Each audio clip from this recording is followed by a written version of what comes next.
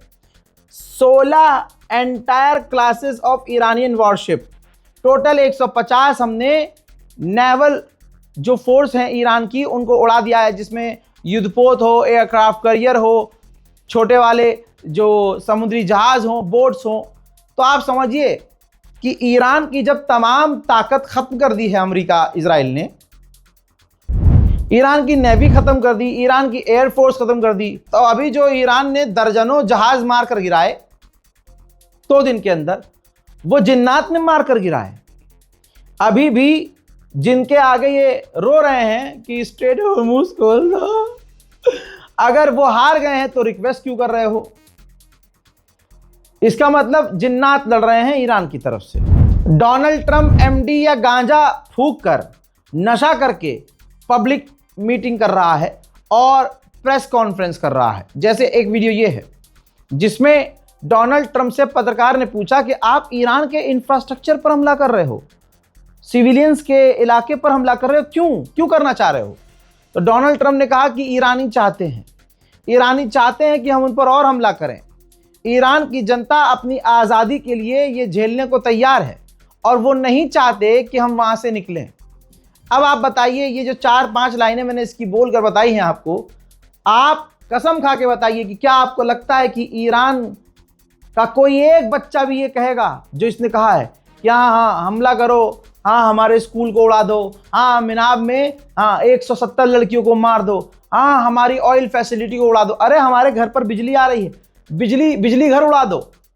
ये है गुलाबी सूअर।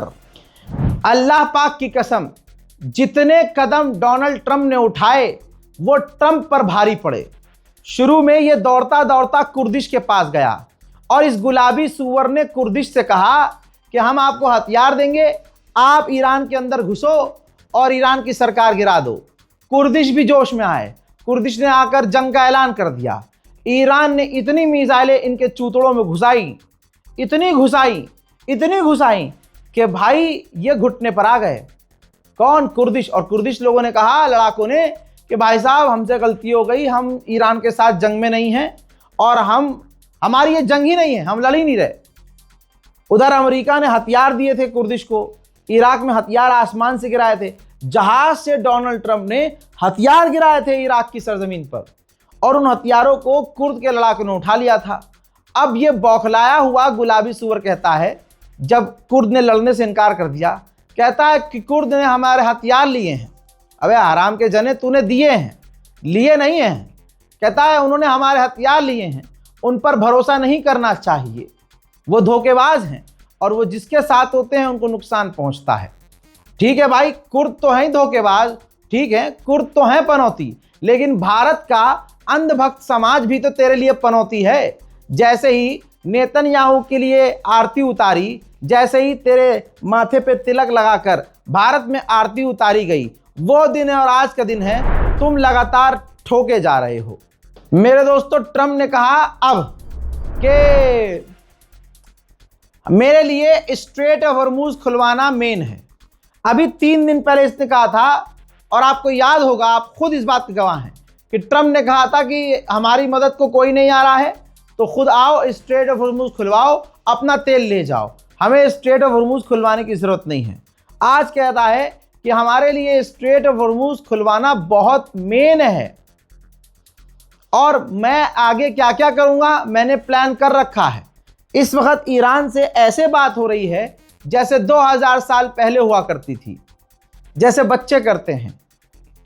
कागज़ पर उधर से अपनी बातें लिखी जाती हैं, एक बीच का बिचौलिया जाता है, वो उनका मैसेज लेके आता है, हमको पढ़ के बताता है, फिर हम मैसेज लिखते हैं, हमारा मैसेज वो बच्चा हाथ में लेता है, फिर ईरान को जाकर पढ़कर बताता है। डोनाल्ड ट्रंप ने इसके बाद कहा कि ईरान के पास सिर्फ कल तक का समय है, कल के बाद ईरान के पास कोई ब्रिज नहीं होगा, कोई इंफ्रास्ट्रक्चर नहीं होगा, कोई पावर प्लांट नहीं होगा, हम उनको स्टोन एज में भेज देंगे। मेरे दोस्तों, डोनाल्ड ट्रंप बिल्कुल जैसे कोठे की औरत होती है जिसके साथ काम करने के बाद पैसा नहीं दिया जाता है, बिल्कुल वैसे रो रहा है। रोते हुए कहता है कि नेटो ने हमारी मदद नहीं की, जापान ने, फ्रांस ने, ब्रिटेन ने, हमारी नॉर्थ कोरिया ने, हमारी किसी ने मदद नहीं की, जबकि जापान में हमारे 50,000 फौजी और साउथ कोरिया में 45,000 फौजी उनको बचा रहे हैं, उनको सुरक्षा दे रहे हैं, लेकिन उन्होंने मेरे लिए कुछ नहीं किया। कहा कि मेरी फौज किम जोंग उन के खिलाफ वहां तैनात है, किम जोंग उन से बचाने के लिए, और वो किम जोंग उन जिनसे मेरी अच्छी बनती है। हजरत मोहतरम, डोनाल्ड ट्रंप का ये आर रोना लगातार जारी है। मेरे दोस्तों, कुवैत या अरब देश जब अमेरिका के एयर डिफेंस सिस्टम को फेल होता हुआ देख रहे हैं तो सवाल कर रहे हैं अमेरिका से, भाई साहब ये हैं, इसके लिए पैसे दिए थे हमने, इसके लिए दिया था तेल तुम्हें। तो डोनाल्ड ट्रंप अब मीडिया से कह रहा है कि कुवैत को हमारा पैट्रियट एयर डिफेंस सिस्टम चलाना नहीं आता। हाँ जी, अंगूरी खट्टे हैं। फिर एक पत्रकार ने सामने से पूछा कि ट्रंप, आप ये बताइए कि आप सिविलियंस पर हमला कर रहे हैं, ईरान के सिविलियंस पर, सिविलियन साइट पर, ये तो वॉर क्राइम है, इंटरनेशनल लॉ का उल्लंघन है। तो भाई ट्रंप किलस गया। ट्रंप ने कहा कि तुम कहाँ काम करते हो? तो उसने कहा कि मैं न्यूयॉर्क में काम करता हूँ, मैं जर्नलिस्ट हूँ। तो पत्रकार ने कहा कि तुम फेल हो, तुम बेकार हो, तुम कामयाब नहीं हो। मतलब अगर दोस्तों डोनाल्ड ट्रंप की नज़र में अच्छा बनना है तो तुम्हें वॉर क्राइम करना होगा। अगर तुम आतंकवादी हुए, बच्चों के खून के, हम ही बेवकूफ़ हैं। अरे जो आदमी एप्स्टीन आइलैंड पर जाकर 3 साल, 2 साल, 5 साल की लड़कियों की इज्जत लूट कर फिर उनके खून को कच्चा पीता था जवान दिखने के लिए, और वहाँ छोटी छोटी बच्चियों का मांस खाया जाता था, हम उससे उम्मीद करेंगे कि वो इंसानियत दिखाए? ऐसा हो नहीं सकता। और ये गुलाबी गण खुल्ला कह रहा है कि स्ट्रेट ऑफ हॉर्मुज से ईरान को जहाज़ों से टैक्स नहीं लेना चाहिए, क्योंकि ईरान थोड़ा ही जीता है, जीते तो हम हैं, हमें पैसा लेना चाहिए। अब ये हराम का जना ईरान की पॉलिसी अपनाना चाह रहा है कि अभी तक वहाँ से फ्री में सब जहाज जाते थे, अब ये कह रहा है कि नहीं, ईरान पीछे हट जाए, और ये प्लान इसके दिमाग में होगा कि वहाँ हम कब्जा करेंगे और सारे जहाज़ों से टैक्स हम वसूलेंगे। देख लेना, इसका गुलाबी सुअर का यही प्लान निकलेगा। कहता है हम जीते हैं। अच्छा, अगर गुलाबी सुअर तू जीता है तो स्ट्रेट हॉर्मुज में तू आधे इंच का एक रास्ता खोल क्यों नहीं पा रहा है? हजरात, दिक्कत यही है कि दुनिया इसकी बातें सुन रही है, हंस रही है और इसकी बेइज्जती हो रही है, लेकिन ये बेगैरत अपने ईगो अना के चक्कर में पूरे अमेरिका को खतरे में डाल रहा है। डोनाल्ड ट्रंप ने यहाँ नेतन्याहू के मुंह में भी मूता है, कहा कि अगर मैं ईरान से न्यूक्लियर डील खत्म नहीं करता तो आज इजराइल बचता ही नहीं। अमेरिका के डिफेंस मिनिस्टर ने कहा कि आज हम ईरान पर और बड़े हमले करेंगे और कल उससे बड़े हमले करेंगे। डिफेंस मिनिस्टर ने यह भी कहा कि ईरान का आसमान हमारे कंट्रोल में है, हमने 7 घंटा हंसना नहीं 7 घंटे ईरान के आसमान में उड़ के अपने पायलट को बचाया है। जी हाँ, 7 घंटा ये सुअर ऐसे उड़े कि इनके 8 से 9 जहाज ईरान ने मार गिराए। 7 घंटे ये ऐसे उड़े कि इनकी फटी पड़ी थी और अपने ही बंदे से वेरिफिकेशन ले रहे थे। हाँ, तुम हमारे हो, कोई सबूत दो। नहीं, बताओ डोनाल्ड ट्रंप के चूतड़ों पे तिल कहाँ है? नहीं, बताना पड़ेगा बिल्कुल एग्जैक्ट, तभी हम मानेंगे तुम हमारे हो ना। अच्छा, अरे सही कहा तुमने, हाँ हमारा आदमी है, चलो जी उतरो। तो ऐसे लुप लुप करते हुए खरबों रुपये का नुकसान हुआ अपने एक व्यक्ति को बचाने के लिए। ताजिकिस्तान की ईरान वाली एम्बेसी ने ये एक फोटो शेयर किया है, I am trying to hide myself, thank you Donald J Trump, जिसमें दिखाया गया है कि ईरान जंग के पीछे एक पिलर है, उस पिलर के ऊपर लिखा है ईरान वॉर, और उस पिलर के पीछे एप्स्टीन फाइल वाला आदमी छुपा हुआ है। यानी डोनाल्ड ट्रंप इस जंग के जरिए एप्स्टीन वाले कांड को छुपाने की कोशिश कर रहे हैं। वहीं आईडी के बाद ये देखिए, जो अमरीकी फौजी का कार्ड है वो भी छोड़कर भागे हैं। एक तस्वीर तो मैंने ये भी दिखाई थी कि साला कच्चा तक उतार के भाग गया है, नंगा गया है, कच्चा उतार के फेंक दिया था क्योंकि कच्चे पे झंडा बना हुआ था अमेरिका का। तो उस नेविगेटर को ये टेंशन थी कि अगर किसी ईरानी की नज़र पड़ गई कि अमेरिका का कच्चा पहन रखा है तो चूतड़ों में गोली मारेगा, तो नंगा जो है जंगलों में छुपा हुआ था, पहाड़ों में। मोहतरम हज़रात, फिलहाल के इस रिपोर्ट में इतना ही। इस रिपोर्ट को शेयर कीजिए, दुआओं में याद रखिए, चैनल को सब्सक्राइब कीजिए। जय हिंद।